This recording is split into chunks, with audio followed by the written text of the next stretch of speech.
আমার হাতে যে গাছটা দেখতে পাচ্ছেন এটা হচ্ছে স্টেভিয়া গাছ। এই গাছের পাতা চিনির থেকে প্রায় 50 গুণ বেশি মিষ্টি।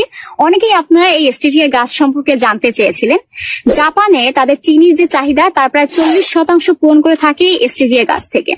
এর পাতা যদিও চিনির থেকে 50 গুণ মিষ্টি, তারপরও এটি কিন্তু আমাদের শরীরের জন্য অনেক উপকারী, কারণ এতে কোনো ধরনের শর্করা বা ক্যালোরি থাকে না, যার ফলে এটি ওজন বাড়তে দেয় না, বরঞ্চ ওজন কমতে সহযোগিতা করে। এবং ডায়াবেটিস রোগীদের জন্য স্টেভিয়া পাতা দিয়ে তৈরিকৃত চা অনেক উপকারী। এছাড়াও এর পাতাতে রয়েছে ছত্রাক এবং ব্যাকটেরিয়া ধ্বংসকারী রাসায়নিক উপাদান। আমাদের দেশে যদিও এটি এখনো খুব বড় পরিসরে বাণিজ্যিকভাবে চাষ হচ্ছে না, শুধুমাত্র ব্র্যাক নার্সারি এটা বাণিজ্যিকভাবে চাষ করছে।